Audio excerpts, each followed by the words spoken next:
બે સીટ ઉપર અત્યારે આપણે લડવા જઈ રહ્યા છીએ ત્યારે તમે જુઓ માનનીય અરવિંદજી, માનનીય ભગત માન સાહેબ, આપણી પીએસસી, જ્યારે તમને ખબર હશે જ્યારે શરૂઆતમાં ચેતરભાઈ ભાજપ હંમેશા કોશિશ કરતું હતું ચેતરભાઈ જેલમાં રહે, પહેલા એ પોલીસને આગળ કરે ત્યારે બને, કારણ કે એમને દંડા તો પડેલા અને પછી ધીરે ધીરે એમને લાગે કે અહીંયા તારીફ આવતી નથી, પછી એ સામેવાળાને તોડે,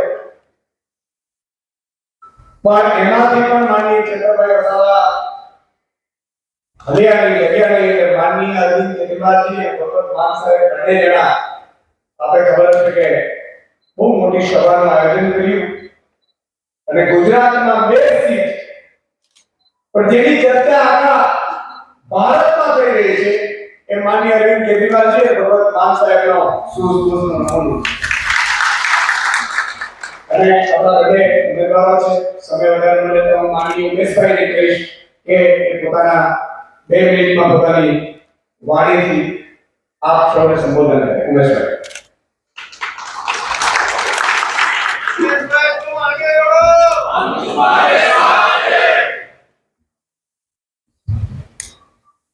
બોલો ભારત માતા કી જય. ભારત માતા કી જય. આજે વડોદરાની આ પવિત્ર ભૂમિ પર આપણા હૃદયમાં જેનું સ્થાન છે એવા રાષ્ટ્રીય સંયોજક અને દિલ્હીના મુખ્યમંત્રી શ્રી અરવિંદ કેજરીવાલ સાહેબ, પંજાબના મુખ્યમંત્રી ભગવત માન સાહેબ, આપણા અધ્યક્ષ ઈશુદાનભાઈ, મારા સાથે ધારાસભ્ય અને ભરૂચ લોકસભાના ઉમેદવાર ચેતરભાઈ વસાવા સાહેબ, મનોજભાઈ, રાજુભાઈ અને આપ સૌ. ઈશુદાનભાઈ કીધું એમ ભારતીય જનતા પાર્ટી જો કોઈ ડરતી હોય તો એ છે આમ આદમી પાર્ટી એ છે માનનીય અરવિંદ કેજરીવાલજી કરે છે, એની કટ્ટર ઈમાનદારીથી કરે છે. ગુજરાતની અંદર માત્ર ને માત્ર જો કોઈ લોકસભાની સીટની ચર્ચા થતી હોય એ ભરૂચ અને ભાવનગરની ચર્ચા થાય છે.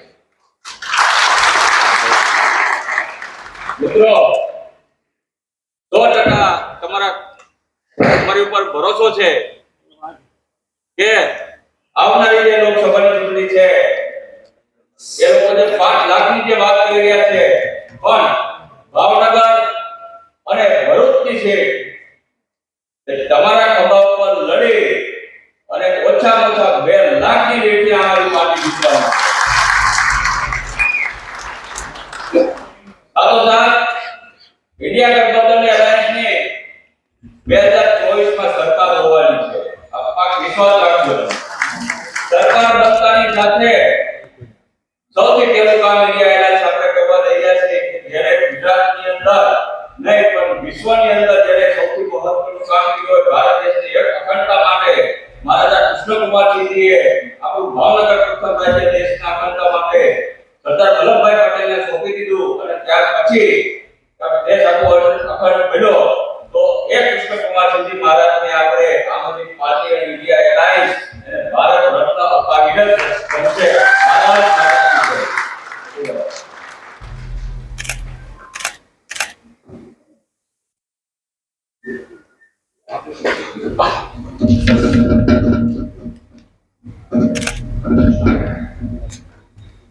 મિત્રો, વડોદરાની સંસ્કારી નગરીની ધરતી ઉપર જ્યારે બંને મુખ્યમંત્રી શ્રી આપણી વચ્ચે ઉપસ્થિત છે ત્યારે હું બંને મુખ્યમંત્રીશ્રીનો સન્માન કરવા માટે માનનીય ચેતરભાઈ, ઉમેશભાઈ, માનનીય અરવિંદજીનો અને ભગવત માન સાહેબનો સન્માન કરશે. માનનીય ચેતરભાઈને કહીશ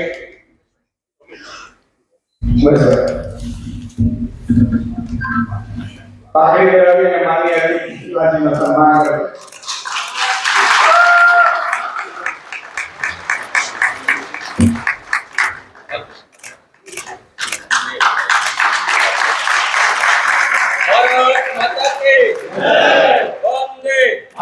માનનીય ભગવત માન સાહેબનો પણ બંને આપણા ઉમેદવારો સારો ગાડીને સન્માન કરશે.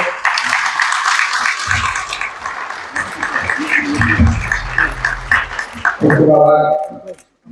રામ ગોપાલનું ગ્રહણ કરશો. મિત્રો, જિંદગીમાં તમે જો સૌથી જૂઠી પાર્ટી કોઈ હોય, સૌથી જૂઠી પાર્ટી તો એ ભાજપ છે. એમના આપણે YouTube पर सब मुझे लोग यहाँ मिले बड़ौदा में आज मैं आ रहा था, तो जैसे गाड़ी से उतरा तो लोग मिले कृष्ण भाई. अब ये बात नहीं चल रही है 2014 में कहे YouTube पे जो वीडियो है, और गारंटी शब्द किसका है? मैं कहा आप बताओ, वो तो अरविंद जी का है. गारंटी क्यों रहा है? गारंटी आप पूरी तो नहीं कर पाते. किसान, आप देखो हालत तो ये है कि कल हमने देखा ये पूरे भारत को, बड़ौदा वासियों को, भरूच वासियों को, भावनगर वासियों को, पूरे गुजरात को भी देखना चाहिए कि किसान दिल्ली पहुंच नहीं पाए. किसान दिल्ली पहुंच नहीं पाए. पाकिस्तान और चीन की सरहद में जो किले लगाना चाहिए वो किले नहीं लगाए, किसानों को लगाए. लेकिन पाकिस्तानी एक चुने हुए लोकप्रिय मुख्यमंत्री के घर के बाहर प्रदर्शन कर सकते हैं. क्या लाजवाब है. तो ये मुझे बड़ा समझ आता. इसलिए हालत ये है कि वो बहुत डरते हैं और डरपोक लोग ये सब करते हैं.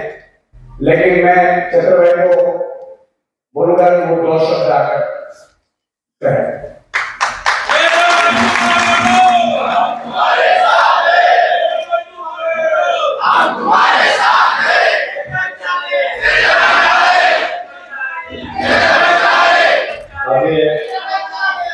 વડોદરાની સંસ્કારી નગરીમાં વડોદરા ખાતે ઉપસ્થિત ચૂંટણી પ્રચારના લોન્ચિંગ કાર્યક્રમમાં આમ આદમી પાર્ટીના રાષ્ટ્રીય સંયોજક અને દિલ્હીના મુખ્યમંત્રી શ્રી અરવિંદ કેજરીવાલ સાહેબ, પંજાબના મુખ્યમંત્રી શ્રી સરદાર ભગવત માન સાહેબ, સાથે પ્રદેશ પ્રમુખ શ્રી ઈસુદાનજી, પૂર્વ પ્રમુખ શ્રી ગોપાલ ઇટાલિયા, સંગઠન મંત્રી મનોજભાઈ, મારા સાથી ધારાસભ્ય ઉમેશભાઈ મકવાણા અને અહીં ઉપસ્થિત તમામ પદાધિકારીઓ, આજે તમે બધા જાણો છો કે જે રીતના નેત્રંગમાં જાહેર સભા હતી અને જાન્યુઆરીની 7મી તારીખે માન્ય કેજરીવાલ સાહેબ અને માન સાહેબે નેત્રંગમાં જાહેરાત કરી દીધી કે ભરૂચ લોકસભા પરથી ચૈતરભાઈ વસાવા લડશે અને એ જાહેરાત કર્યા બાદ ઇન્ડિયા એલાયન્સમાંથી પણ તે સીટ જ્યારે મારા પર ભરોસો મૂકીને મને ત્યાં ઉમેદવારી કરવાની જ્યારે તક આપી છે, ત્યારે આજે અમે ભરૂચ લોકસભામાં તમામ લોકો ખૂબ જ મહેનત કરી રહ્યા છે. હમણાં તમે બધાએ જોયું હશે, હમણાં અમે સ્વાભિમાન યાત્રા કાઢીને ભરૂચ સંસદીય ક્ષેત્રના 306 જેટલા ગામોમાં અમે ફર્યા. 21 દિવસની યાત્રા હતી અને યાત્રા દરમિયાન એ 306 ગામોમાં અમે ગયા. તમામ વર્ગના લોકો, ત્યાંના ખેડૂતો, ત્યાંના યુવાનો અને માતા બહેનોએ ખૂબ સારો પ્રતિસાદ અમને આપ્યો છે. તમે જોયું હશે, આખાને આખા ગામના લોકો 1 કલાક ફૂલહાર લઈને અમારી રાહ જોતા હતા.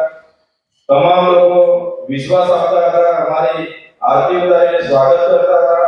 ત્યારે જે રીતે અમારા પર ભરોસો મૂકીને આમ આદમી પાર્ટી અને કેજરીવાલ સાહેબ, ભગવત માન સાહેબે જે અમને ઉમેદવાર તરીકે ભરૂચ લોકસભામાં જે તક આપી છે, ત્યારે આજના આ કાર્યક્રમમાં હું એમને વિશ્વાસ આપું છું કે આ વખતે ભરૂચ લોકસભામાં અમે ખૂબ જ સારી રીતે મહેનત કરીશું અને ભરૂચ લોકસભા સીટ અમે મહેનત કરીશું. ભરૂચ લોકસભા સીટ આ વખતે આપણે જીતીએ છે.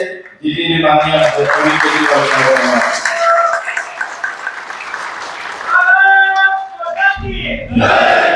સાથે સાથે ત્યાં એલાયન્સ થયું છે, ત્યારે ત્યાંના મારા કોંગ્રેસના અગ્રણીઓ પણ અમારી સાથે ખૂબ જ મહેનત કરે છે અને આમ આદમી પાર્ટીના પ્રદેશના તમામ લોકો મને ત્યાં સપોર્ટ કરવા પણ બધા આવે છે. ત્યારે એ લોકોની જે મહમમાં અમે નથી કે 5 લાખની લીડથી જીતીએ, પણ આજના કાર્યક્રમમાં ભરૂચ સીટનું એટલી સુધી ખાતરી આપું છું કે ભરૂચ સીટ આપણે 50,000 લીડથી જીતીશું અને માનનીય કેજરીવાલ સાહેબને આપણે જ્યારે આજે પ્રચારના લોન્ચિંગ કાર્યક્રમમાં પધારનાર અરવિંદ કેજરીવાલ સાહેબ અને ભગવત માન સાહેબનો ખૂબ ખૂબ આભાર માનું છું. મારી વાણીને વિરામ આપું. ધન્યવાદ. ભારત માતા કી જય. મિત્રો, સમયનો ખૂબ જ પાબંદી છે, આપણે શું જાણીએ છીએ, કારણ કે થોડો કાર્યક્રમ લેટ ચાલી રહ્યો છે. પણ એક વાત બહુ જ સમજવા જેવી, જાણવા જેવી છે દરેક માટે, અને તમે પણ કાર્યક્રમ જાણો, કારણ કે આપણે 156 આવી तो लोगों ने एक बार फिर से विश्वास किया और 156 दी, लेकिन भाजपा को कुछ आता तो है, उन्होंने पेपर लीक कर दिया. कैसे पेपर लीक कर दिया? એટલે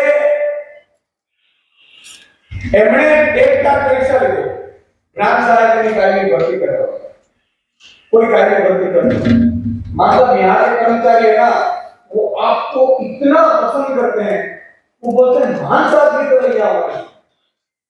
मैं तो उसके लिए आपको अरविंद जी की सरकार आनी चाहिए. लेकिन अब धीरे धीरे समझ रहे गुजरात की जनता भी समझ रही है, पछता भी रही है, और फिर भी 156 में भी इन्होंने कोई कसर नहीं छोड़ी. आपको ताजुब होगा बड़ौदा की अपस्ती सीट जो कैंडिडेट इंडिपेंडेंट रहा था उसको रिजाइन करवाया, फिर से 10, 15, 20 करोड़ खर्च करवाने की. बताओ क्यों? क्योंकि तुम विपक्ष, अरे उनको क्या जरूरत है? 3 इंडिपेंडेंट जीते हैं गुजरात में, मतलब भाजपा को चुनाव जीतना है, और चुनाव जीतने में उनको लगेगा कि दाऊद इब्राहिम भी हमें काम करना आता है, तो यही बात दाऊद इब्राहिम को यहाँ लेकर चुनाव जीतना है. मिसाल ये हालत है. पर मित्रों, अपना खूब જ જેની સ્પીચથી ભાજપવાળા, જેના ટ્વીટથી ભાજપવાળા હંમેશા ડરતા હોય છે, અને યુવાનોમાં લોકપ્રિય એવા માનનીય ગોપાલભાઈને હું વિનંતી કરીશ કે એ પોતાની વાણી આપણે સંબોધન કરે.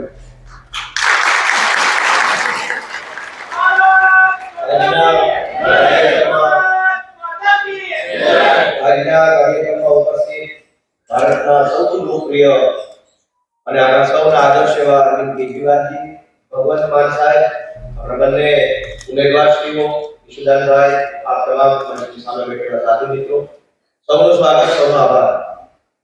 ગુજરાતીના હું પ્રતિષ્ઠિત કવિ કુલચંદભાઈ શાહની કવિતા છે, એમ કીધું કે ડંકો વાગ્યો લડવૈયા સુરા જાગ જોડે, સુરા જાગ જોડે, સુરા જાગ જોડે. ડંકો વાગી ગયો ભારત દેશની અંદર લોકશાહી બચાવવા માટે. સુરા હોય એને જાગવાનું.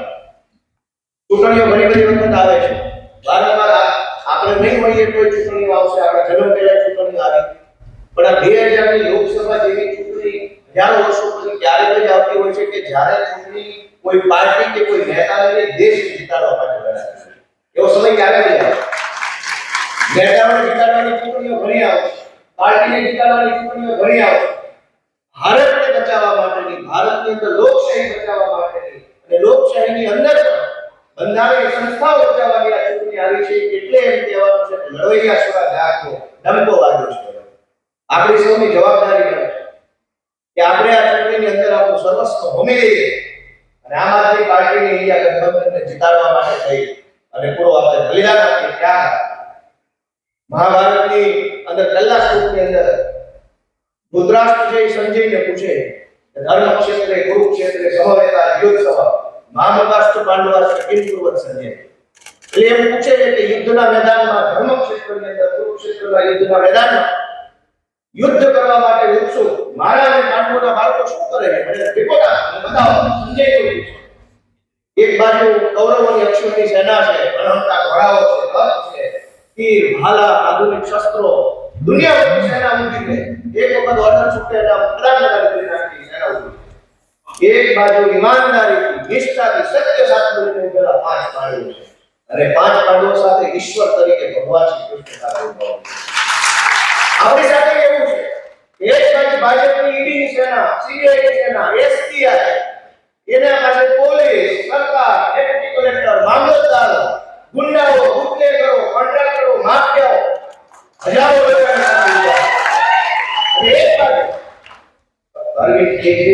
ભગવત માતા આપણા જેવા નાના નાના સૈનિકો ઉભા છે આપણી સાથે સત્ય છે આપણી સાથે ઈશ્વર છે. લડાઈ ભીષણ થવાની છે. આસાન લડાઈ નથી અને આસાન નથી એટલે જ આપણે લડવાની છે દોસ્તો. આસાન તો કોઈ નથી. આપણે તો એટલે લડી છે કે ભીષણ લડાઈ અંદર ભીડાઈ જવું છે. નામ લખાવું છે ઇતિહાસની અંદર કે આમ આદમી પાર્ટી વાળા લડ્યા ને ગુજરાતમાં 2 સીટો લગાવી દીધી. ઘણી વખત આગ લાગે. આપણે જોયું છે જેમ કે વડોદરા હરણીની અંદર બોટ દુર્ઘટના બની, મોરબીમાં કોઈ દુર્ઘટના બની, એની પહેલા તક્ષશિલામાં આગ લાગી, એની પહેલા કે ડીજે આગ લાગી, અથવા ક્યાંય પૂર આવે અથવા ક્યાંય કોઈ હોનારત થાય તો 2 પ્રકારની ઘટનાઓ સામે આવે કે એ આગ જ્યારે લાગી તે આજુબાજુમાં જે ઊભા એમાંથી ભાગ્યા કેટલા અને અંદર કૂદીને જીવ બચાવવાની કોશિશ કોણે કરી. 2 પ્રકારની ઘટના સમાજની સામે આવે. આ દેશની અંદર આગ લાગી છે તાનાશાહી, ભ્રષ્ટાચારની, દાદાગીરી. આપણું નામ ભાગી જવા વાળા લખાવું છે કે કૂદીને બચાવવા વાળા લખાવું છે આપણા બધાના. આપણે જોઈએ કે જ્યારે કોઈ ઘટના બને એટલે ફોટો આવે કે ઘટના હોય કે કૂદીને 4 છોકરાનો જીવ બચાવે. એનો વિડિયો આપણે બધા જ વાયરલ કરીએ. આ સાચી છે કે ખોટી? જે કૂદી જાય એનો ફોટો આપણે વાયરલ કરીએ. આખી દુનિયાને બતાવે કે અહીંયા આગ લાગી, અહીંયા દુર્ઘટના બની, અહીંયા પૂર આવ્યું તો ફલાણા ભાઈએ પોતાનો જીવ જોખમમાં મૂકી 4 બાળકો બચાવી લીધા. કેટલાક લોકો પાર્ટી છોડીને ભાગે છે. કઈ વાંધો નહીં, ભગવાન એમને સુખી રાખે, બહુ વર્ષા કરે. પણ આપણે આગ લાગી હોય ભાગવા વાળા નહીં, એની અંદર કૂદી આવવા આપણે ઓમાં જેવી આ તો 4 જીવ બચાવી લેવા માંગે. એટલે બધાને મારી વિનંતી છે કે ઠીક છે આપણે બેઠા છીએ, ખુશ છીએ, આપણે બેઠા તાલી મારીએ છીએ, પણ આ હોલમાંથી આ મીટિંગમાં આ સભા પૂરી થાય પછી આપણી જવાબદારી ચાલુ થાય કે ઘરે નથી આવવાનું. હેલોને અને ચૈતરભાઈ અથવા ઉમેશભાઈ અથવા પાર્ટી જ્યાં જવાબદારી સોંપે તે આવું એક મિનિટ એટલે કાલે ચૂંટણી જાહેર થઈ જવાની. હેલો ભાઈ અને મતદાનના દિવસ સુધી આપણે રહી જવાનું છે જ્યાં આપણે જવાબદારી હોય. તો આપણે માનીશું કે સાચા યોદ્ધા થઈને આપણે આગળ વધીએ. આ આપણી પરીક્ષાનો સમય છે. મેં કીધું એમ નેતાને જીતાડવાની, પાર્ટીને જીતાડવાની ચૂંટણીઓ 100 આવશે. આ ભારતને જીતાડવાની ચૂંટણી આપણે ભારતનું કહી શકશું કે અમારા સમયમાં તો એવી ચૂંટણી આવે છે કરો એ ભરોસે કરાય. અને એમાં તમારા દાદા અને તમારા બાપા જે આગળ કરતા તે કરી શકશું આપણે. આપણે એની ખુશી સાથે ગર્વ થાય. એટલે બધાને મારી વિનંતી છે કે આપણે બધાએ થોડી તાકાતથી આ ચૂંટણીની અંદર ઝંપલાવી. આપણે ઉમેદવાર તરીકે ભાઈ ચૈતરભાઈ ઉમેશભાઈ બહુ સરસ માણસ મળ્યા છે. સમાજમાં આપણે જોઈએ કે ભાજપ વાળા ધમકી મારવાનું છોડો, ધમકી મારવાનો ધંધો છે, પણ ભૂલથી ખોટું કોઈ ધારાસભ્યના તમે આ ધમકી દેને તો બોલો બી જાય એમ કે પાર્ટી જોઈન કરે તમે કરતા એટલો બધો ડરનો માહોલ છે. એવા સમયમાં ચૈતરભાઈ જેવો માણસ 1 મહિનો જેલમાં રહીને આવ્યો તો હજુ આપણે તો ફિલ્મમાં જુકેદાર આ રિયલ માણસ છે. ફિલ્મમાં તો એ કીધું તારા જુકેદારનો ડાયલોગ બોલવાનો બોલી નાખ. રિયલ લાઈફમાં એ નહીં કે રાજ્યપાલ ધોકો પછાડે. અસલ જુકેદાર જો કોઈ હોય કે ચૈતરભાઈ હસાવા જેલમાં. એટલે આપણે ગમે એવડી મોટી ઇનિશિયેટિવ સેના આપણી પાસે આપણા દિલમાં સત્ય છે, આપણા વિચારોમાં પ્રમાણિકતા છે, આપણા નેતાની કેજરીવાલ છે કે આ લડાઈ આપણે જીતવાની છે. મહાભારતની છેલ્લી વાત પૂરી કરીએ કે મહાભારતનું યુદ્ધ થયું. એક બાજુ આ બધી હજારોની સેના ઉભી, એક બાજુ નાનો અર્જુન ઉભેલા છે કે કહ્યું કે ભાઈ આટલા બધા માણસોનું કેવી રીતે પહોંચીશું. ભાજપવાળા આપણા કાર્યકર્તાનું મનોબળ તોડવા માટે એમ કહે કે ભાઈ તમારી પાર્ટી પતી ગઈ, તમારી પાર્ટીમાં ફલાણાભાઈ વયા ગયા, હવે કાંઈ થશે નહીં, ઓલાભાઈ ઘરે બેસી ગયા, પેલાભાઈ ઉપર બેસી ગયા. આવી રીતે આપણું મનોબળ તોડવાની કોશિશ કરવામાં આવી. અર્જુનની હાલત એ હતી મહાભારતના મેદાનમાં કુરુક્ષેત્રમાં, અને એમ થતું હતું આ પહોંચી શકાય કે નહીં પહોંચી શકાય. અમારા બેટા કૌરવો તો બધું મોટું લઈને આવ્યા. એ વખતે ભગવાન શ્રી કૃષ્ણએ કીધું કે હતોવા પ્રાપ્તસ્ય સ્વર્ગમ જીત્વા વા મોક્ષસે મહિમ તસ્માત ઉત્તિષ્ઠ હે કૌરવે યુદ્ધાય તત્નિશ્ચય. એણે કીધું કે આ યુદ્ધના મેદાનમાં મરી જાય તો સ્વર્ગ મળશે, લડવા બદલ બલિદાન આપવા બદલ તમને સ્વર્ગમાં સ્થાન મળશે. યુદ્ધને જીતી જાય તો આ દુનિયાના તમામ ભોગ ભોગવવા મળશે. માટે હે યુદ્ધનો નિશ્ચય કર, ઉભો થા, લડવા ચાલ. આપણા માટે એ પરિસ્થિતિ જ્યારે યુદ્ધમાં જીતી જઈશું તો ભારતનું ભાગ્ય બદલવાની તક આપણને હતી કેજરીવાલજીને ભગવત માન સાહેબને મળશે. કદાચ નહીં જીતીએ તો બાળકોને કહેવા સાથે તમારા બાપો તમારો વિચાર આપીને લડતો કાંઈ વાંધો નહીં. આપણા માટે કરો યા મરણની લડાઈ. એવા માનની ભગવત માન સાહેબ, માનની અરવિંદ કેજરીવાલજી આપણો ઉર્જા વધારવા, આપણો ઉત્સાહ વધારવા માટે આપણી વચ્ચે આવ્યા છે. હું એમનો ખૂબ ખૂબ આભાર માનું છું. આપ સૌ અરવિંદ કેજરીવાલજીના બહોળ સૈનિકોનો પણ ખૂબ ખૂબ આભાર માનું છું, અભિનંદન કરું છું અને આપ સૌને વિનંતી કરું છું કે આ યુદ્ધની અંદર જોડાવી દેવાનું છે અને જીતીને બતાવવાનું છે દોસ્તો. ભારત માતા કી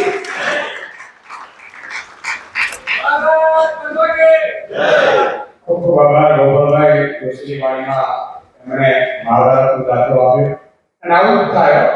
લાખો કૌરવો જીતી જશે કૌરવો પાસે શું હતું? દુશાસન, દુર્યોધન, કર્ણ, અશ્વત્થામા, ભીષ્મ પિતા, દ્રોણાચાર્ય બધા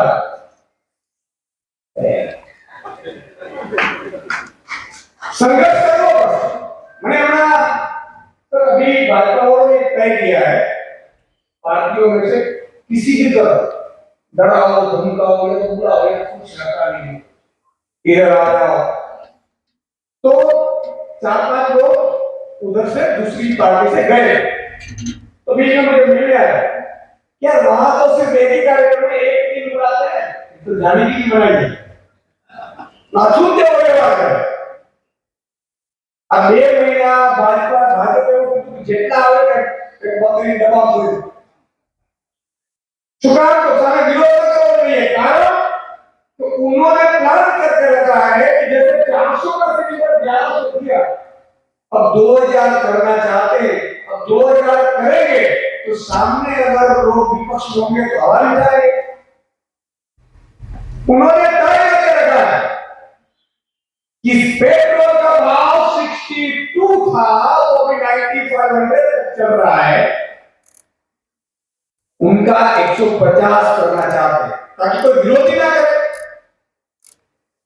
यहां पूरा कॉन्ट्रैक्ट कर्मचारी की फाइल आ चुकी है अब तो वो पुलिस में भी कॉन्ट्रैक्ट कर्मचारी करने की बात कर रहे हैं आउटसोर्स मजाक कर रहे हैं એટલે સામે કોઈ હોય નહીં તો વિરોધ કરે નહીં એટલો આખું ષડયંત્ર છે મિત્રો ભૂલથી પણ 2024 પછીનો જે ભારત હશે કારણ કે આઝાદી મેળવવા માટે બહુ સમય લાગે છે શહીદ ભગતસિંહ જેવા કેટલા લોકોએ બલિદાન આપ્યા ને ત્યારે અંગ્રેજોમાંથી આપણે છોડાવી શક્યા છીએ આ ભાજપ બીજી દેશી અંગ્રેજ છે એના હાથમાં જો કાયમ મળ્યું ગયું તો આ વર્નેશન તો ફરીથી આપણામાં તાકાત નથી 200 વર્ષ સુધી આગળ થાય આ સ્થિતિ છે એટલે ઘણા લોકો લાલચમાં પડતા નહીં આ બધી વાતો એટલા માટે મારે કહેવી પડે છે કે અત્યારે બકરી ડબ્બા પૂરવામાં આવે છે તો માનનીય માન સાહેબ મિત્રો કોઈ સરકારનો પહેલા દિલ્હીની સરકાર હતી સર કેરળના મુખ્યમંત્રી કોણ નથી માં તમને ખબર છે આંધ્ર પ્રદેશનો મુખ્યમંત્રી नहीं पता ओडिशा का मुख्यमंत्री कौन है पता नहीं लेकिन एक मुख्यमंत्री था दिल्ली का तो पूरे भारत में जिसकी चर्चा हो रही थी और दूसरा मुख्यमंत्री भगवान ने ईश्वर ने वाहेगुरु ने दिया वो हमारा मान साहब है और इतना ही मान साहब ने काम करेंगे देखो पार्टियां 2 तरह से एक तो लोग लालच इंग्लिश मीडिया से सबको अपने में ले लो तो दूसरा होता है काम करके विपक्ष को खत्म करो यार काम करो ना मैं कहा राजनीति करनी है अभी छोड़ देंगे काम तो करो किसान वाला कर्जा माफ करो कॉन्ट्रैक्ट कर्मचारी को परमानेंट करो तो हमें कहां करना है भाई तो अच्छी का नौकरियां कर रहे थे केजरीवाल साहब नौकरी कर रहे थे मान लो आर्टिस्ट है मान लो बीच में हम ये बताया था कि आर्टिस्ट का तो ज्यादा नहीं करते तो कब हो गए तो ये आवाज नहीं है मित्रों आटला માટે 2.5 વર્ષના શાસનમાં પંજાબમાં એટલા કામ થયા છે તો હું માન સાહેબને કહીશ કે એ અહીંયા સંબોધન કરે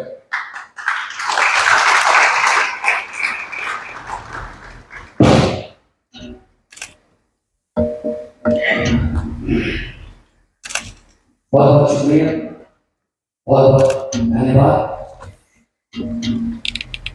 बड़ौदा की सरकारी नदी और मंच पर आसीन हमारे उमेश भाई जो भावनगर से लोकतांत्रिक तरीके से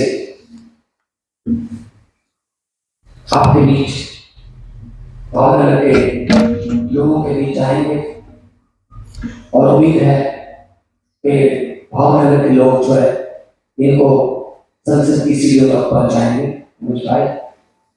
और भरूच से चित्र भाई वसावा जो भरूच से अपने लोगों के अधिकारों की रक्षा कर रहे हैं और रक्षा करते करते इनको जेल में पॉलिटिकल बात को जेल में डाला है, कोई बाहर है और अधिकारों की रक्षा को ही असल में नेता कहते हैं। जो अधिकारों का रखवाला है उसी को नेता कहते हैं। जो जनता के अधिकारों पर डाका न डालने दे, उनका दुख सुख का साथी बन के रहे, उसी को नेता कहते हैं। हमारे गोपाल है, यीशु है, सोलंकी साहब मेरे सबसे ज्यादा धन्यवाद उस शख्स का जिसने रामलीला ग्राउंड में एक छोटा सा सपना देखा, तो क्यों ना खुद ही सिस्टम को बदलने के लिए सिस्टम के अंदर जाए, वहां से छोटा सा काफिला शुरू किया। इंडिया अगेंस्ट करप्शन का काफिला बढ़ता गया।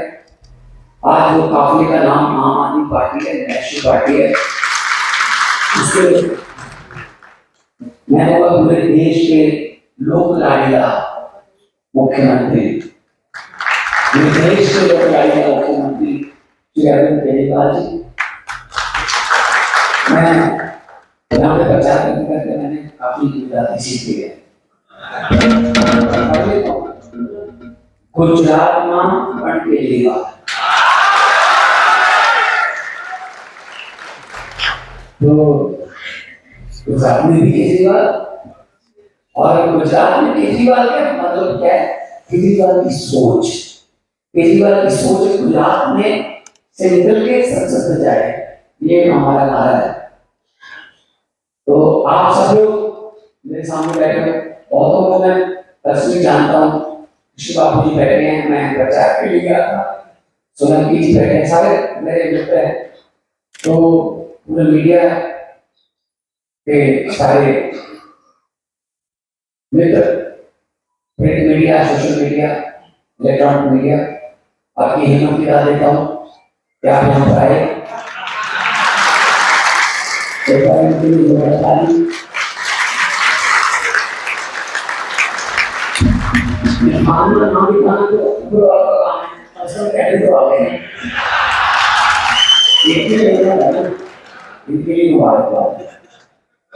तो आज हम यहाँ पर गुजरात वासियों को एक धन्यवाद करने आए। गुजरात का नाम इतिहास में लिखा गया है। आज से 10 साल बाद, 20 साल, 50 साल बाद जब ये हिस्ट्री लिखी जाएगी, जब किसी पेपर में या किसी पीएचडी के थीसिस में लिखा जाएगा, जब पूछा जाएगा कि आम आदमी पार्टी को नेशनल पार्टी बनाने में किसका योगदान था, तो उसमें बड़े सुनहरे अक्षरों में लिखा जाएगा गुजरात। गुजरात के चुनाव में आपने वोट दिए तो आप 1150 पार्टी तो 1150 पार्टी देश में रजिस्टर्ड है। आम आदमी पार्टी जो है अब टॉप 3-4 में आम आदमी पार्टी का चुनाव होता है। इसके लिए आपका धन्यवाद है कि आपने 14% मत दिए, उससे बहुत बड़ा कद बढ़ गया। ऐसे ही अपना अपना योगदान हर स्टेट का है। पंजाब में पहली बार 4 MP दिए 14 में, उसके बाद विपक्ष में आए पंजाब में हम, उसके बाद सरकार बनी, फिर हमारे 7 MP राज्यसभा में आए, 7 के 7 पंजाब से, 7 ही पंजाब में, 3 दिल्ली से आए, फिर मध्य प्रदेश में सिरौली में हमारे मेयर, MCD दिल्ली में हमारे लोकल गवर्नमेंट है, और सबसे ज्यादा फेमस जो है वो चंडीगढ़ में मेयर है। आपने देखा होगा इस तरीके से डेमोक्रेसी की हत्या हुई।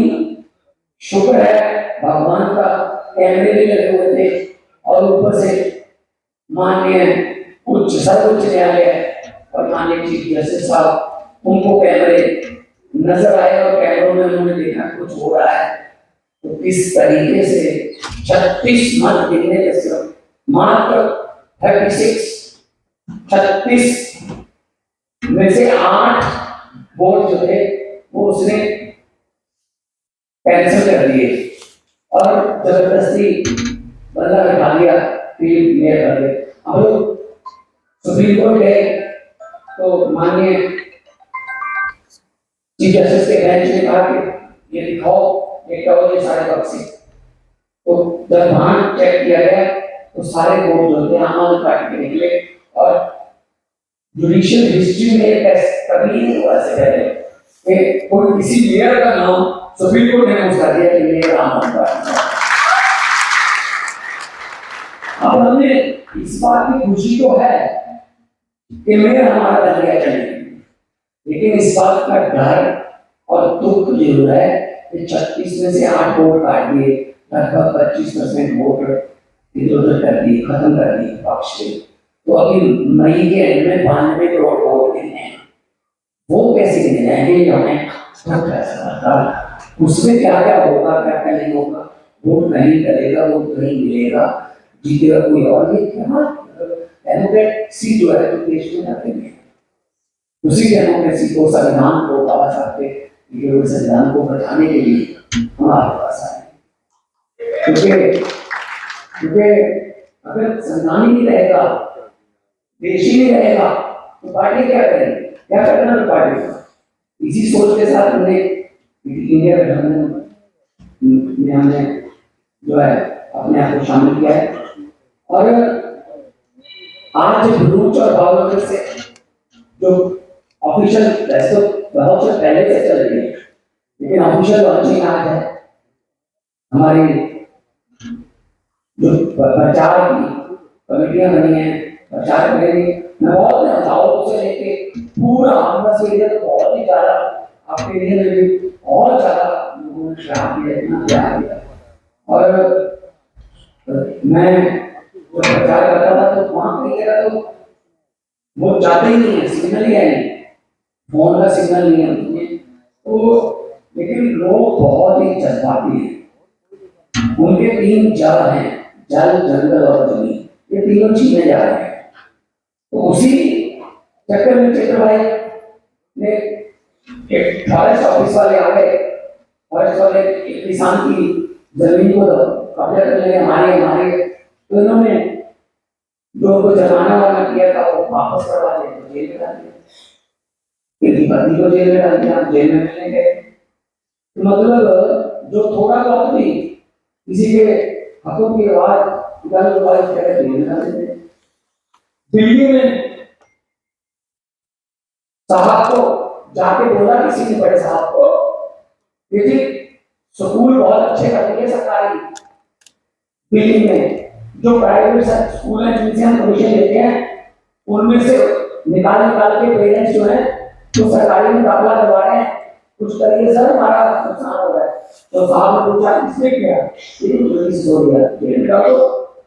फिर किसी ने कहा साहब प्राइवेट हॉस्पिटलों में आता ही नहीं कोई, इतने अच्छे शानदार स्कूल करके अस्पताल करके दिल्ली में, फिर पूरे पैरासिटामोल से लेके 40 लाख 50 लाख तक का इलाज फ्री है। बड़े साहब ने कहा इसने क्या, जेल में डालो। तो साहब ने खुद आंखों से देखा कि राजस्थान में कौन बोलता है, तो कह रहे इनको संजय सिंह को उठा देंगे।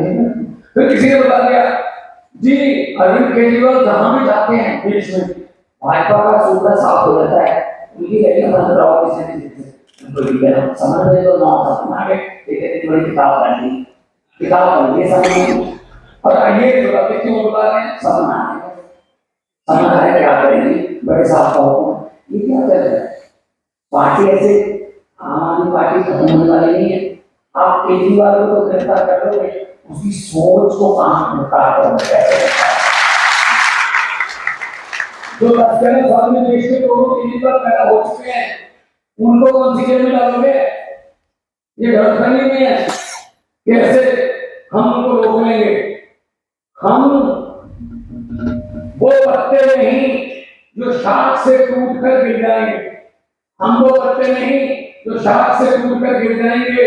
आंधियों को कह दो अपनी औकात में रखें। तो चेतन भाई वसावा जैसे हमारे, उमेश भाई जैसे हमारे फाइटर है, शुदा भाई, गोपाल भाई हमारे फाइटर है। हम लोग अपने अपने काम, जैसा कृष्ण भाई बोल रहे थे, अपने काम छोड़ के आए। इनकम टैक्स के कमिश्नर थे, इनकी पत्नी इनकम टैक्स कमिश्नर, दोनों ने अभी इनकम टैक्स के कमिश्नर, चाहते तो ये भी करोड़ कमा रहे थे, हर रोज घर पे लाखों रुपए आ जाते, लेकिन उन अपने को छोड़कर जनता के पास, जनता के हाथ में खड़े हो। क्या लोग थे इतनी योजना करवाने की, इनसे हम गालियां सुबह सुबह उठ के केजरीवाल करने लगते हैं। मैं आर्टिस्ट था भाई, डॉक्टर चैनल से लेकर वो वहां तक पंजाब को बहुत पहले से 7.5 साल का था, तब से स्टार बन गए। गाली जरूर की जगह नहीं मानी, सुबह सुबह लगते हैं भगवान मान वाले लगते हैं। तो सब लोग अपने पे रह सकते हैं, अगर ये अच्छे निकलाते हैं, हमें क्या जरूरत है, ये कम में निकले इसलिए हमें आना पड़ता है।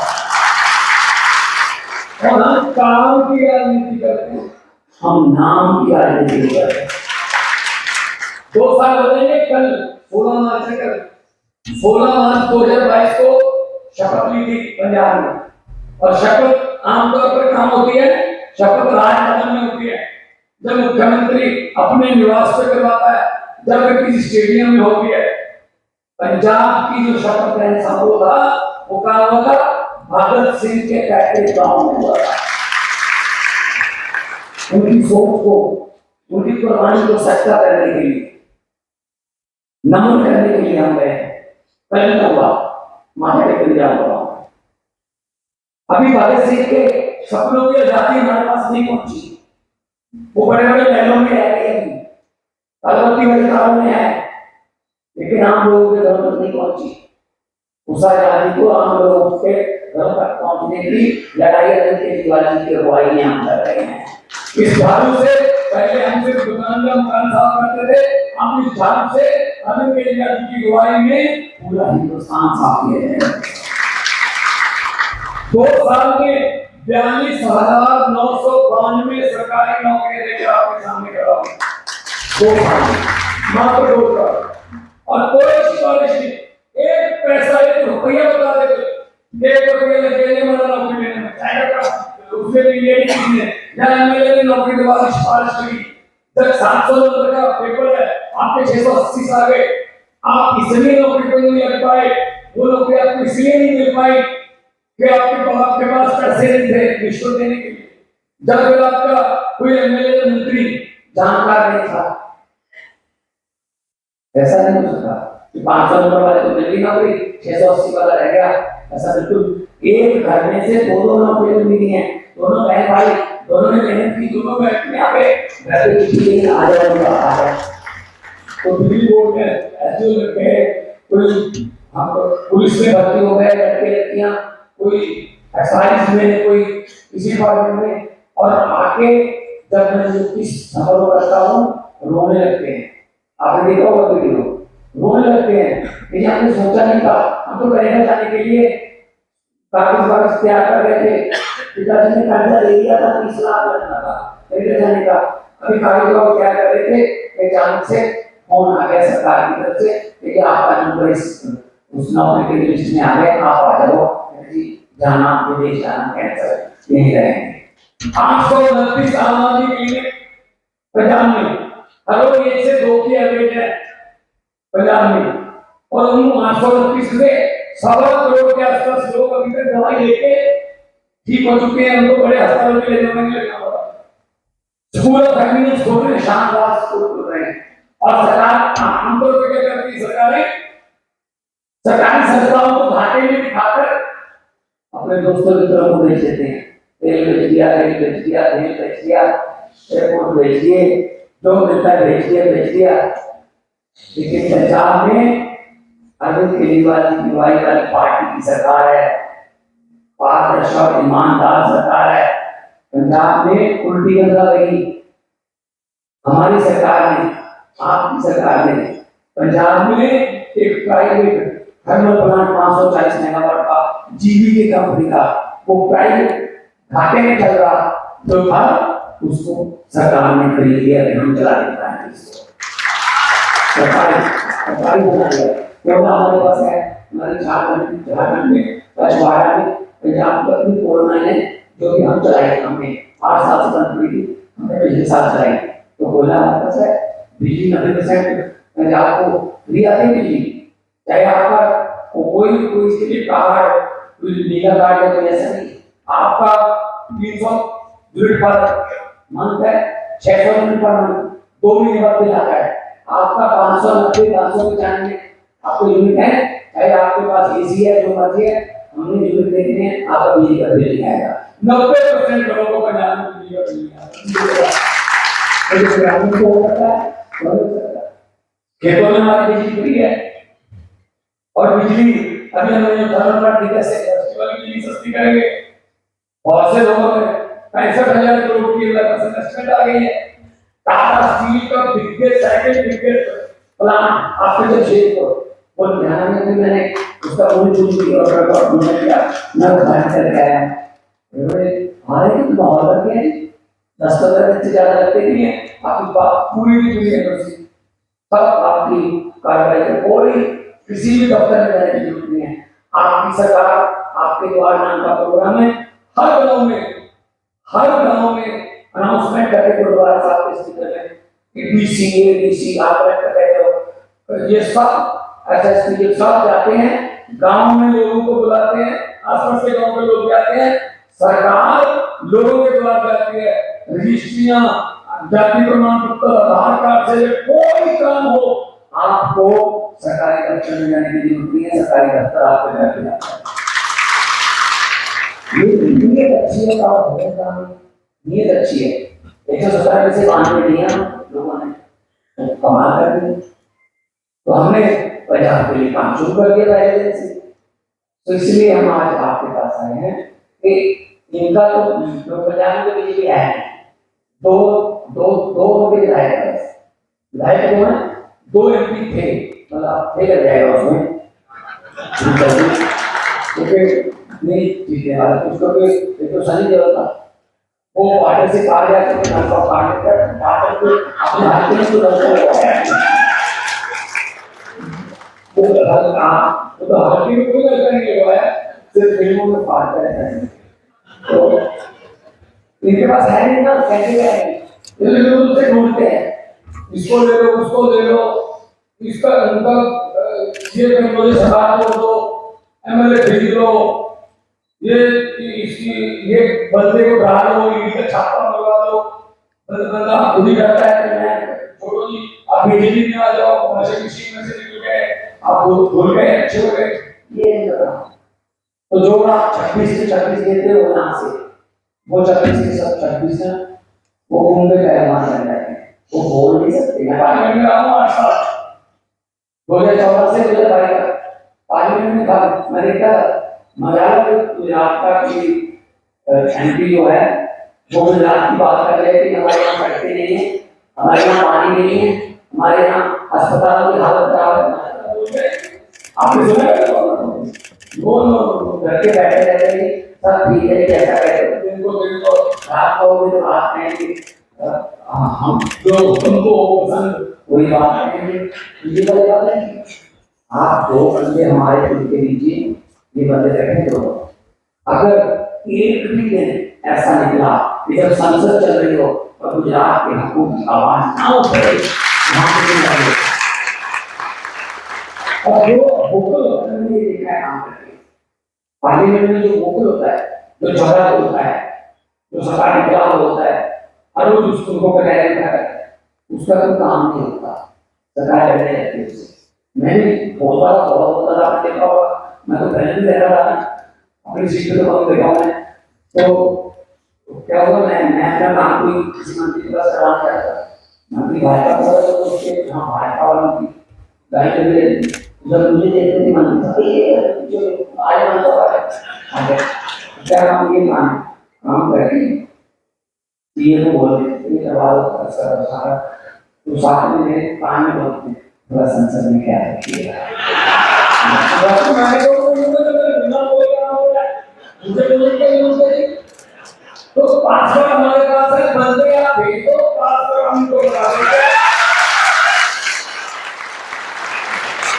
काम हो गए तो इतना कैसे काम होते हैं ये नियत चाहिए बस इसके लिए नियत चाहिए ऐसे भी जो 5-5 साल बोलते नहीं है 5 साल बोलते नहीं है बारी में आते बोलने की चल को बोलना नहीं आता जाओ पूजा दूसरे नहीं बोलते गाँव को पकड़ा है तो यहाँ तो सीधा मैदान में करने वाले हैं लड़ाई करने वाले देशभक्त लोग हैं और देश को हम बांटने नहीं देंगे देश के टुकड़े टुकड़े होने नहीं देंगे और जो चल रहा है जो डिक्टेटरशिप या जो तानाशाही चल रही है उसके खिलाफ खड़े होती आप संविधान को बचाने वालों में एक बार फिर गुजरात का नाम आएगा कि गुजरात वालों ने यहाँ से 2 सीटें आपने दे दी तो समझ लो गुजरात गेटवे ऑफ इंडिया बन जाएगा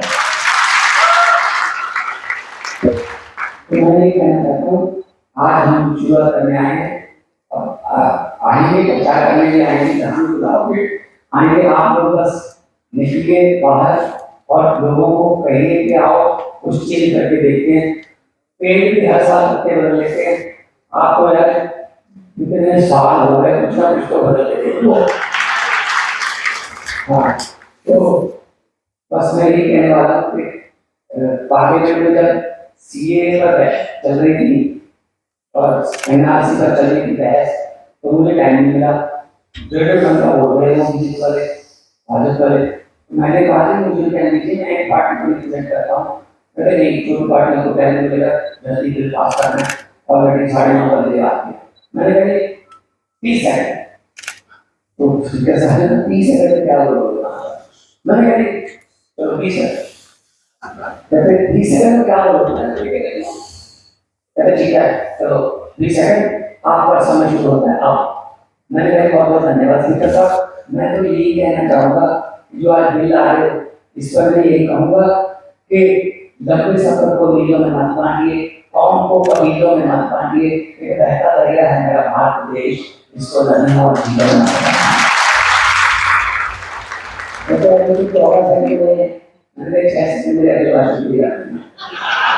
अगर बोलना हो तो उसे बात तो सही जा सकती है वरना चाहे 2 घंटे भाषण देते हो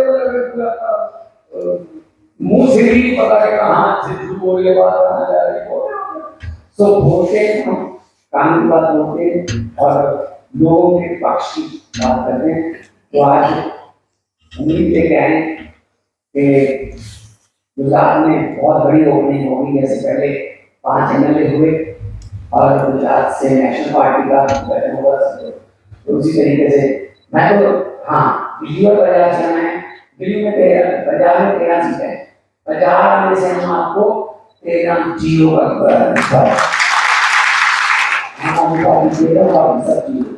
और कुरुक्षेत्र से महाराष्ट्र के लिए कुरुक्षेत्र में जीते हैं रहने में भी हुआ है और दिल्ली में इतने बड़ी सीटें साथ जीत रहे हैं और इस बार लोग जो हैं वो ये देख रहे हैं कि अच्छे लोगों को लाओ उनको ताकत दो अकेले केजरीवाल लग रहे हैं सेंटर से अकेले मैं लग रहा हूँ हर लोग सेंटर सरकार को कोई हमारा काम रोकते हैं वापस जाते हैं गवर्नमेंट से करना पड़ता है तो सुप्रीम कोर्ट जाते हैं सुप्रीम कोर्ट में जाके कर अपने अधिकार देने पड़ते हैं पैसा उठता है हमारा कम 8,000 करोड़ का ब्याज पर पैसा वो कर रहा है क्योंकि कानून की सरकार ने ऐसे को आगे रूरल डेवलपमेंट फंड का पैसा होता है नेशनल हेल्थ मिशन का पैसा होता है तो वो पैसा दिल्ली में भी ऐसे करते हैं जब भी कोई हम केवल लोगों के पक्ष की कोई स्कीम लाते हैं नहीं लेते हैं जो लेते हैं तो हम केले कर रहे हैं आप लोग हमें थोड़े हाथ दो थोड़ी आवाज दो ताकि हम इकट्ठे जब हमारे पास तो ऑलरेडी हमारे पास आसमान में है 25-30 हमारे अगर लोकसभा में है तो जिसकी मर्जी सरकार हो 35-40 लोग जब एक साथ बोलेंगे तो हमारा किसी स्टेट का ऊपर पूरा जो है मैं कोई पावर ये बात करने के लिए पास हम भी कहते हैं कि झाड़ू से आप विश्वास सफाई करो और लोगों को अक्सर कहते सुना है जिंदा रहे तो फिर मिलेंगे लोगों को अक्सर कहते सुना है जिंदा रहे तो फिर मिलेंगे लेकिन इस पंजाब के लिए कहा है मिलते रहे तो जिंदा रहे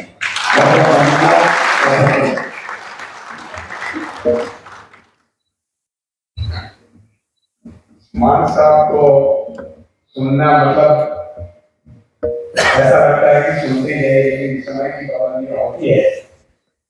फिर भी मान साहब ने 16 मार्च 2 साल हुए, मुझे बहुत गर्व होता है। सरकारी ऑफिसर्स मिलते हैं, कर्मचारी मिलते हैं, तैयारी करने वाले बच्चे मिलते हैं तो ये कहते हैं कि सरकार होगा आम आदमी पार्टी की। और मैं अरविंद जी को विश्वास दिलाता हूं कि 2022 हमें टाइम नहीं मिला। आज भी मतलब यहाँ बहुत सारे कैंडिडेट बैठे हैं, आज भी उन्होंने मुझे कह रहे थे किशोर भाई एक बार प्रचार में वहां आ जाते तो ये सीट निकल सकते। 40-82 सीट ऐसी थी कि जो सेकंड नंबर पर है और वो जनता ने दी और वो आपके नाम पर है।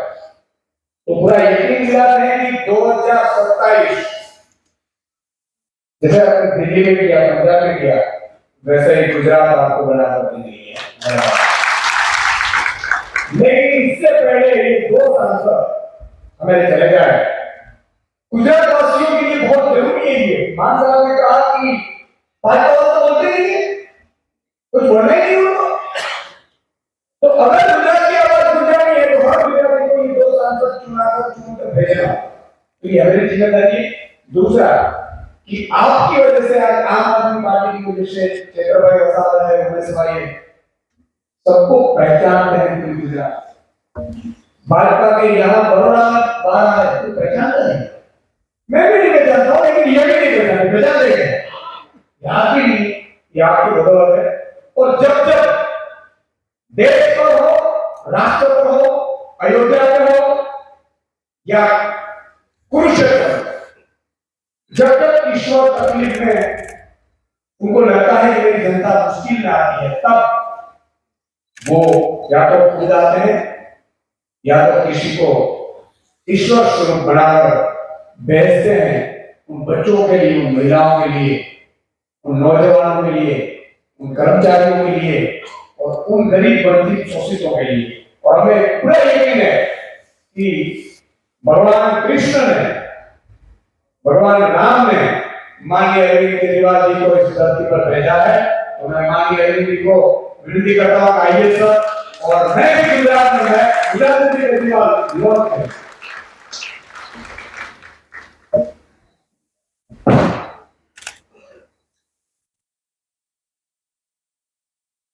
हेलो, मंच पे मौजूद पंजाब के बेहद लोकप्रिय मुख्यमंत्री भगवंत मान साहब, मंच पे मौजूद यशोदान भाई, गोपाल भाई, चेतर भाई, उमेश भाई, राजू सोलंकी भाई और यहाँ पे आए हुए हमारे पूरे गुजरात से, जगह जगह से आए हुए हमारे गुजरात की आम आदमी पार्टी के सभी नेतागण, सभी कार्यकर्ता, सभी अधिकारी, सभी मीडिया के साथी, सबको मेरा नमस्कार, सबको मेरा प्रणाम।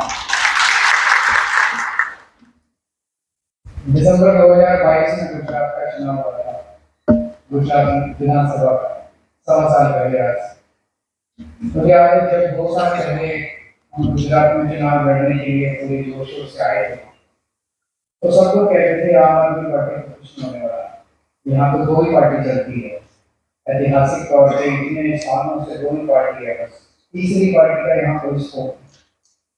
और अचानक ये तीसरी पार्टी आई और पहली बार में 14% वोट। गुजरात बीजेपी का गढ़ माना जाता है। तो कहते हैं कि शेर के मुंह में हाथ डाल के शेर की मांग के अंदर घुसे 14% वोट आने के कहते हैं।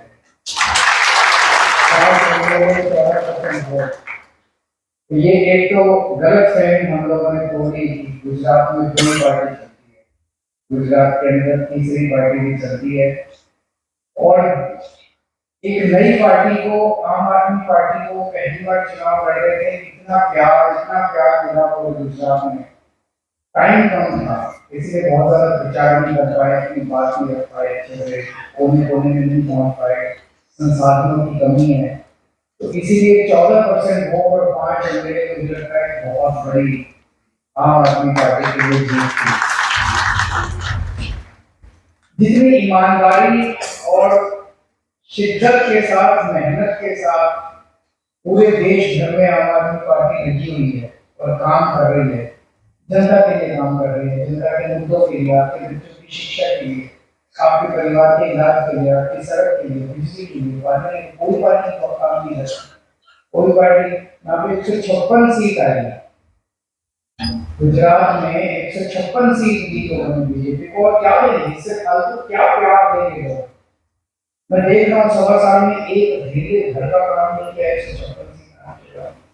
उसके थोड़े दिन पहले हमारी पंजाब में सरकार आई है, पंजाब में इतने काम हो रहे हैं पंजाब के अंदर मासा, और ये क्या 156 आ गए, अभी भी दूसरी पार्टियों को तोड़ के अपने में ला रहे हैं, अभी भी दूसरी पार्टियों के अंदर को तोड़ के ला रहे हैं। तो ये काम करें, एक ही पार्टी आज देश के अंदर देश के लिए काम कर रही है, भविष्य के लिए काम। और मेरा दिल कहता है एक दिन ऐसा जरूर आएगा जब इस देश को भाजपा से मुक्ति आम आदमी पार्टी को, मेरा दिल कहता है एक दिन ऐसा जरूर आएगा जब केंद्र के अंदर आम आदमी पार्टी सरकार है। और जब वो दिन आएगा और जब आम आदमी पार्टी का इतिहास देखा जाएगा और ये देखा जाएगा कि एक छोटा सा नन्हा सा पौधा जो 2012 में शुरू हुआ था, बढ़ते बढ़ते बढ़ते राष्ट्र पार्टी कब बनी और किसने बनाई, तो गुजरात का नाम सुनाई। गुजरात के लोगों ने राष्ट्रीय पार्टी बनाई और गुजरात के लोगों ने आम आदमी पार्टी को राष्ट्र के मानचित्र के ऊपर खड़ा किया। पिछले 2 चुनाव से 2014 और 2019 2 चुनाव से आप 26 की 26 सीट भाजपा को देते आ रहे हैं। क्या मिला आपको? भाजपा को 26 की 26 सीट की, 26 लोगों ने आपके लिए कोई काम किया? एक भी काम किया? क्या मिला आप लोगों को? इतनी समस्याएं आई आपकी, इतनी समस्याएं आई, पेपर लीक हुए, इतने पेपर लीक हुए और फिर पेपर लीक हो रहे हैं। एक भी बार एक भी सांसद ने, एक भी एमपी ने संसद में आपकी आवाज उठाई? कितनी बार शराब घोटाले हुए, यहाँ पे शराब की वजह से कितने लोग मारे गए? एक भी सांसद ने आपकी आवाज, कहाँ पे वो लोग जब आपके यहाँ पे शराब घोटाला हो रहा था, शराब की वजह से, नकली शराब की वजह से यहाँ पे लोग मर रहे थे, कहाँ पे आपके 26 सांसद घर में बैठ के सो रहे? कहाँ है आपके 26 सांसद जब आपके बच्चों की परीक्षाएं ठीक हो रही? कहाँ है आपके 26 सांसद घर में बैठ के सो रहे? जब आपके बच्चे बेरोजगार बच्चे सड़क के ऊपर रोजगार के लिए धरने करते हैं, प्रदर्शन करते हैं, पुलिस उनके ऊपर लाठियां चलाती है, कहाँ आपके 26 सांसद कहाँ रहते हैं? घर में बैठे हुए। क्या फायदा है 26 सांसदों को चुनने? क्या फायदा है 26 सांसदों को चुनने का? हमें क्या मिलता है कि ऐसे सांसद कहाँ लिए? आज मैं गुजरात के लोगों को यही कहने के आया, आप 26 चुन के देते हो, इस बार एक बार 2 मेरे देके देखो।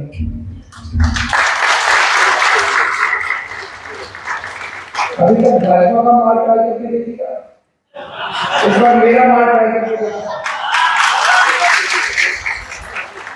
मेरे 2 जिता के देख लो। मैं आपको बता रहा हूँ, जैसे भी मान साहब कह रहे थे, एक दिन नहीं बीतेगा जब लोकसभा करना गुजरात की आवाज नहीं उठेगी।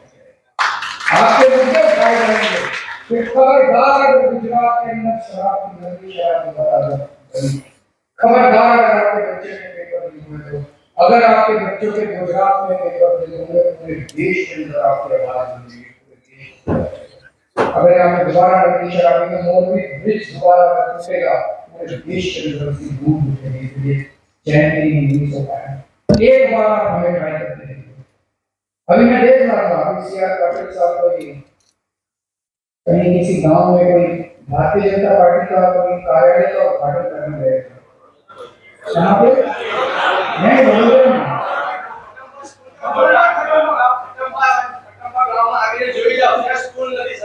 हाँ, खटंबा गांव में भारतीय जनता पार्टी का ऑफिस का उद्घाटन करने गए थे।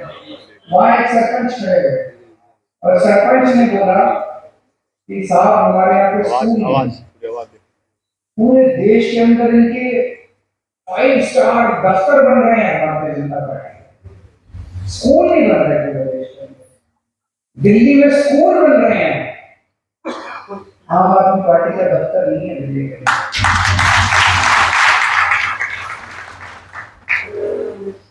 30 साल गुजरात में राज करने के बाद अगर वहां पे जनता से आदमी अगर खड़ा होकर कहे कि साहब आपका दफ्तर बन रहा है तो बहुत अच्छी बात है, स्कूल भी बनवा लीजिए, तो शर्म से दूर मरने की बात है। हमने अगर 2 साल में पंजाब में ही स्कूल बनवा दिए, 2 साल में, केवल 2 साल, 10 साल में दिल्ली के अंदर गांव घर में मोहल्ले के अंदर स्कूल बनवा दिए, सरकार बना दी। ये लोग नहीं कर सकते, कभी करेंगे, इनकी इच्छा ही नहीं है काम करने की आपकी। केवल सत्ता चाहिए, पैसे से सत्ता, सत्ता से पैसा, पैसे से सत्ता, सत्ता से पैसा। चेतर भाई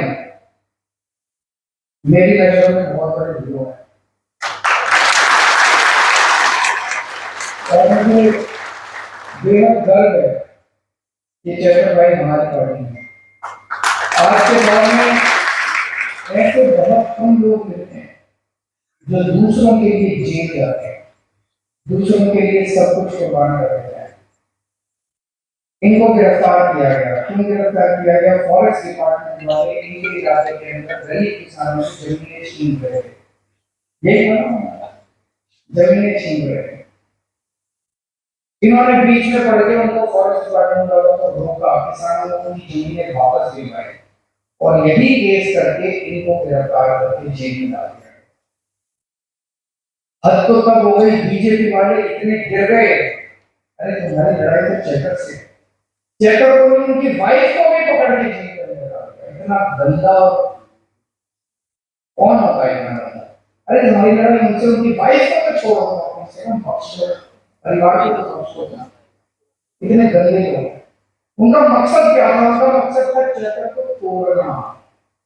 उसके पहले भी साल भर से चेतर के चक्कर लगा रहे थे, बहुत दिनों से तू आया हमारी पार्टी में, वो भी करते हैं, इतने करोड़ रुपए ले तो आया हमारी पार्टी में, हमारी पार्टी में। जब वो नहीं टूटा चेतर तो उसको गिरफ्तार किया जेल में। इतनी बार बीजेपी वाले मिलने के लिए गया था, कब तक जेल में रहेगा, ये करेगा। हम दोनों मिलने गए थे और भगवंत मान दिल्ली से आए, दोनों मिलने के लिए गए थे चेतर भाई से, उनकी वाइफ से। चेतर नहीं टूटा, उनकी वाइफ भी नहीं टूटी। चेतर तो चलो राजनीति के अंदर है, राजनीति में चलता रहता है। जब उनकी वाइफ से हम जेल में मिले तो उनकी वाइफ के चेहरे पे मुस्कान थी, हमें लगा वो नाराज होंगी, हमसे गुस्सा होंगी। हम दोनों आए कि क्या कर रहे हो आप लोग, हमारा तो परिवार बर्बाद हो गया है। नहीं, वो भी मुस्कुरा रही थी और मुस्कुरा के मैंने कहा चिंता मत कीजिए, जब सलाम करते हैं आज जो दोनों वापस आए और मैं उम्मीद करता हूँ कि भरूच सीट से वहां के लोग इनको भारी बहुमत से जिता के, ऐतिहासिक बहुमत से जिता के भेजेंगे। उन्होंने मैं सुना रहा हूँ 50,000 ऐतिहासिक बहुमत से जीत होनी चाहिए। मैं ये भी कहना चाहता हूँ वहाँ पे इनके खिलाफ बीजेपी ने मनसुख भाई के हवाले कर दिया। मनसुख भाई अब बेचारे बुजुर्ग हो गए हैं, उन्होंने इस्तीफा भी दे दिया था, मुझे पता चला बीजेपी से उन्होंने इस्तीफा भी दे दिया था, उनका इस्तीफा नहीं दिया उन्होंने। तो आप चेतर युवा है, वो आपके लिए काम करता है, आपके लिए जुझारू आदमी है, आप दिन आपके लिए काम करता है। मनसुख भाई को तो 30 साल हो गए, 30 साल से हम बहुत हो गए, 30 साल। अब नया आदमी ट्राई करो ना, उसको छोड़ो, अब नया आदमी ट्राई करो। तो मैं भरूच की जनता से यही अपील करता हूँ ना, पूरे भरूच के अंदर दलित इलाका है, आदिवासी लोग हैं और इन लोगों को आदिवासियों से नफरत है। हेमंत सोरेन के साथ बताओ क्या किया, मैंने पूरा केस स्टडी किया, हेमंत सोरेन बिल्कुल निर्दोष है। क्यों उसको पकड़ के डाला? आदिवासी है इसलिए उसको पकड़ के जेल में डाला। सबसे बड़ा आदिवासी, अकेला आदिवासी मुख्यमंत्री है प्रदेश में, उसको पकड़ के उन्होंने जेल में डाला। तो नफरत करती है भारतीय जनता पार्टी आदिवासी। आज पूरे आदिवासी क्षेत्र जितना भी है गुजरात के अंदर, उसको सबसे पिछड़ा क्षेत्र बीजेपी वालों ने रखा। 30 साल में बाकी जगह थोड़ा बहुत डेवलपमेंट किया हो, लेकिन गुजरात के आदिवासी क्षेत्र के अंदर कोई स्कूल नहीं बनाए, कोई अस्पताल नहीं बनाए, कोई रास्ते नहीं बनाए, कुछ नहीं। केवल जितना पैसा आदिवासियों का आता है वो सारा पैसा खाया। तो मेरी एक रिक्वेस्ट है, अपील है सभी आदिवासी क्षेत्र से, इस बार अपने बेटे को चैतर को जिताते हैं। हमारे भावनगर से हमारे उम्मीदवार उमेश भाई, मुझे नहीं पता यहाँ कितने लोगों को पता है कि विधानसभा चुनाव के कुछ महीने पहले उमेश भाई के ऊपर बीजेपी वालों ने जानलेवा हमला किया था। वो तस्वीरें अगर आप देखेंगे तो आप भी डर जाएंगे। अस्पताल की तस्वीरें, इतना मारा था, रॉड से मारा था, पैर टूट गए। एक बार तो लगा था कि बचेंगे कि नहीं, लेकिन वो वहां से निकलना है। और किस लिए वो भी कह रहे थे कि आने वाले चल गया है। मुझे कई बार मेरे पूरी वो की है शरीर के अंदर, जब मैं सोचता हूँ कि चैतर जैसे उमेश भाई जैसे कार्यकर्ता हमारी पार्टी के अंदर है, अपनी जान की बाजी लगाते हुए पार्टी कोली समाज से आते हैं। और मैं उम्मीद करता हूँ कि इस बार भावनगर की जनता भी इनको भारी बहुमत से जिताते भेजेगी। तो ये 2 सीट आज मैं मांगने के लिए आया हूँ गुजरात के लोगों से। और मैं पिछले साल पंजाब के अंदर जालंधर की सीट खाली हुई, एमपी की सांसद की। हम जालंधर गए, मैं और मान साहब, और हमने कहा 1 साल के बाद लोकसभा चुनाव है, ये सीट हमें दे दो। 1 साल में हम इतना काम कर देंगे कि अगली साल आपके पास आएंगे, अगर काम पसंद आए तो वोट देना। अब इतना बढ़िया माहौल है तो पंजाब में देखना तेरा ही तेरा से। आज ये मैं गुजरात में कहते जा रहा हूँ, आपने हमारे 4 एमएलए दिए, मैं 4 से बात करता रहता हूँ। एक एमएलए धोखा देके चला गया, 5 एमएलए के, मैं 4 से बात करता हूँ, इतना अच्छा काम कर रहे हैं। आज ये 2 एमपी हमारे जिता दीजिए, इतना शानदार काम करेंगे। एक तरफ आपकी आवाज उठाएंगे लोकसभा के अंदर, और दूसरी तरफ आपके इलाके का विकास करेंगे, स्कूल बनाएंगे, अस्पताल बनाएंगे, सड़कें बनाएंगे, आपके इलाके का विकास करेंगे। अगर इन दोनों का काम पसंद नहीं आया, 2027 के विधानसभा चुनाव में वोट मांगने नहीं आता। ये बीजेपी वाले पूरे देश में फोन करके कह रहे हैं हमारे तो 370 आ रही है, हमारे तो 370 आ रही है। वो ये कह रहे हैं हमारे तो 370 आ रही है, हमें नहीं चाहिए तुम्हारे वोट, तुम अपना घर बैठो, तुम्हें वोट देना है दो, नहीं देना मत दो, हमें नहीं चाहिए तुम लोगों का वोट। ऐसे लोगों को वोट देने से क्या फायदा? जो कह रहे हैं हम उनका वोट नहीं चाहिए, वो पता नहीं कहां से ला रहे हैं 370, कह रहे हैं 370 लाने दो उनको। मेरे को वोट चाहिए आपके, मैं आपके सामने झोली में लाकर